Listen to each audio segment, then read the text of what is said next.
For today's watch review, we're talking about the Heimdallr model HMSG11, or the Sea Shepherd, or also known as the Heimdallr tuna can. So let's get right into it.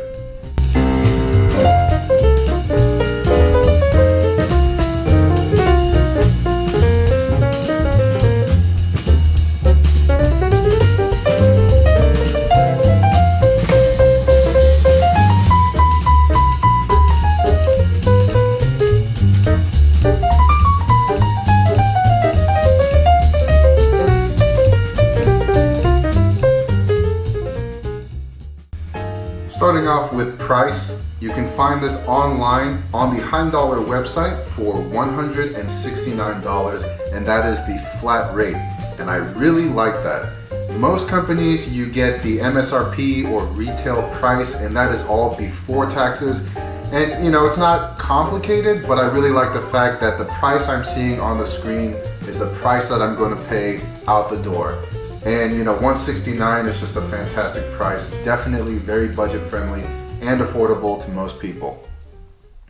And before we get too deep into the review, I just want to say that the bracelet is not the original bracelet. This is a mill-tat bracelet that I purchased off of Amazon, and that's just because I really like the look of the super engineer style on these tuna style watches. This is the bracelet that it comes in, and there's nothing bad with it. I just prefer the look of a super engineer. I went ahead and removed the bracelet just so we can go ahead and do a 360. Here it is in all of its glory. Exceptional quality.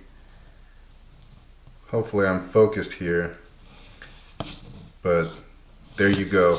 And I'm gonna go ahead and introduce the actual Seiko Tuna, and there you can see a side-by-side comparison.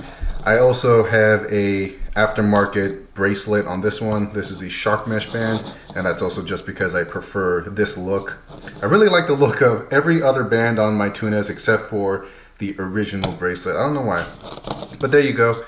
Here it is side by side, just for good reference. Now going over the dimensions. So across the case from around 9 to 3, or about as close as I can get it, we are looking at about 47 millimeters. And then for height or thickness, about 14.5 millimeters. And then lug to lug, let's see if I can do this without messing it up. Right there at about 46. Now that might just be my messed up measuring. It's around 46 to 47. It is a circle, and the lugs don't come out at all on either side. So, you know, the diameter and lug to lug are pretty much going to be the same. I'm going to go ahead and measure the genuine Seiko Tuna as well, just so we can get a general idea of comparison here. So from around 9 to 3 o'clock, we also get about 47.5 with a height of 14.5, and then lug to lug, let's see, right there, about 40, 44, 45. Again, that's probably just my messed up lug to lug measurement, but you can see that the dimensions are pretty much the same.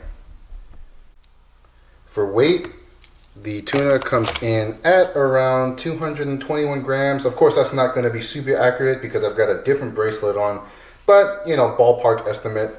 And then in ounces, that is 7 3/4 ounces. Let's go ahead and see what the Seiko Tuna comes in at 193 grams or 6 3/4 ounces. Again, not super accurate. These are just ballpark numbers here, but you know, they're pretty close to each other.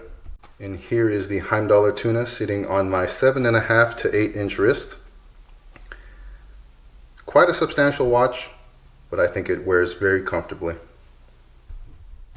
For functions and features with the Heimdallr, you do get a 120 click unidirectional bezel. It lines up perfectly as far as I can tell, and it is very, I guess, what's the word, clicky. With Seikos, you'll find that it's kind of a very smooth movement. This one is more harsh. That's not a bad thing. I do like it. I will say that it is a little bit more difficult to grab than my Seiko Tuna, but that's not a negative thing. I'm just letting you know the differences here. On top of the bezel, you've got a NH35 movement, so very budget friendly, affordable, but proven movement that I've had no complaints with. On top of the automatic movement, we do have a screw down crown that gives us access to the hand winding and hacking movement here, and it operates just fine. Screwing it out and screwing it back in is a very pleasant experience. Oh, speaking of which, I need to get it to actually, okay, there we go. Perfect. That screw down crown also attributes to the 200 meters of water resistance, which is a fantastic spec. It is not ISO certified, but to me that's not a priority because I am not a professional diver. To me, this does just fine for my everyday tasks. You also have this beautiful sapphire crystal. I want to say that it's domed. Yep, you can see there, it's domed. So, you know, very similar to the original, but sapphire crystal, so very scratch resistant.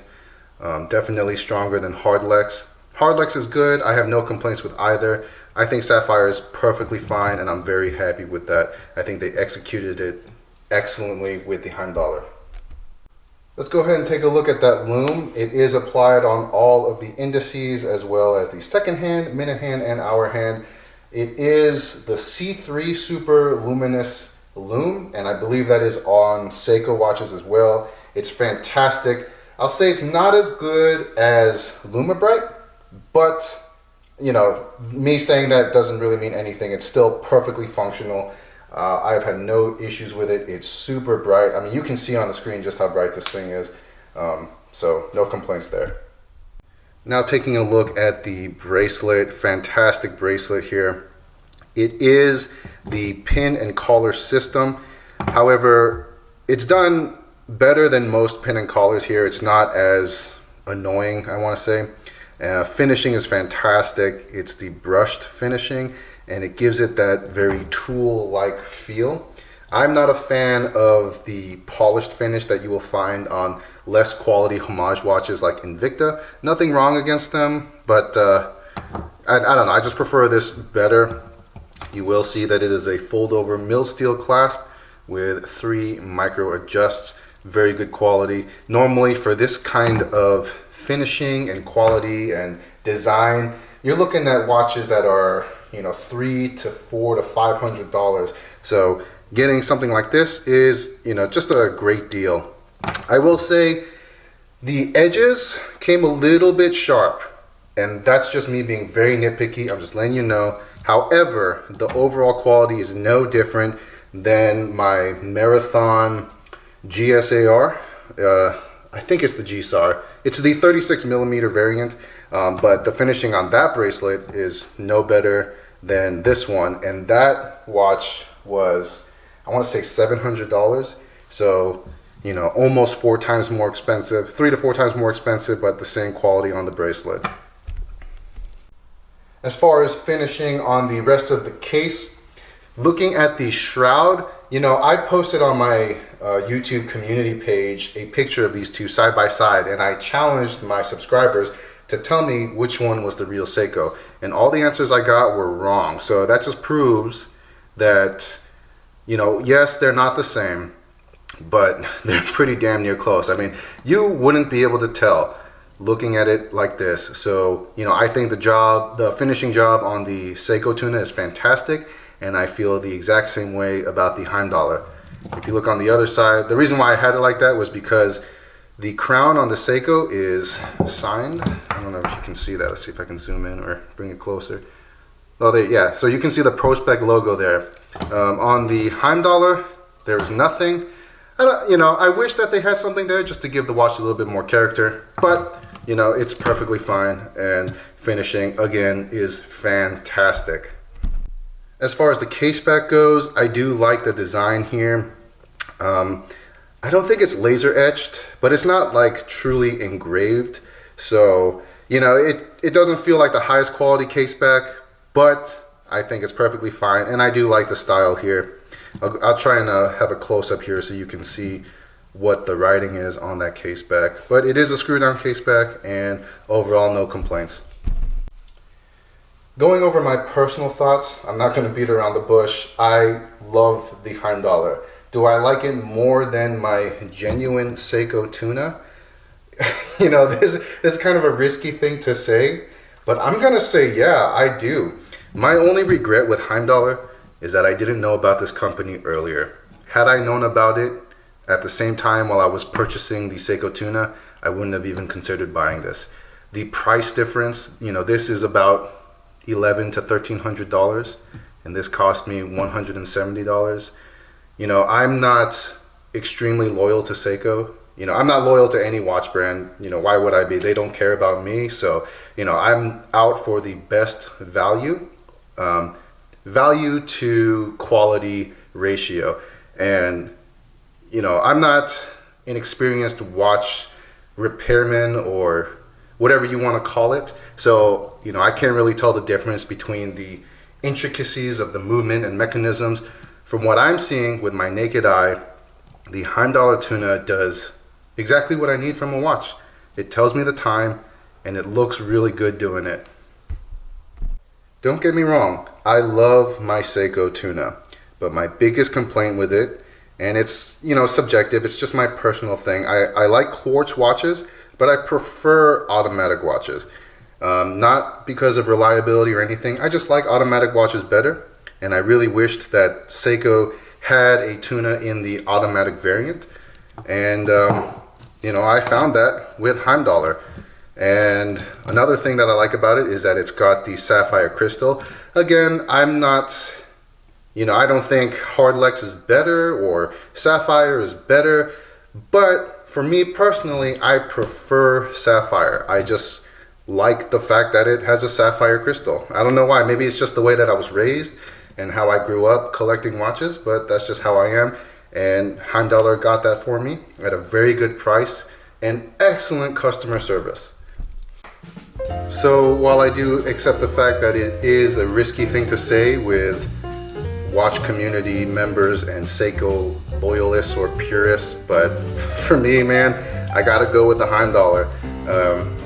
You know, I don't think I'm ever gonna buy a Seiko watch again because I can get the Tuna, I can get the Turtle, you know, whatever, any Seiko that interests me, I can get from a company like Heimdallr at a fraction of the cost with pretty damn close quality. And to me, that's, you know, that's perfectly fine in my book. So that's all I gotta say. I hope that you enjoyed this video or review. I do have a couple of other Heimdallr reviews coming up, so make sure to stay tuned for that. Subscribe and hit the notification bell if you want, you know, whatever. But anyways, that's all I gotta say. Thanks for watching, and I'll catch you guys later. Bye.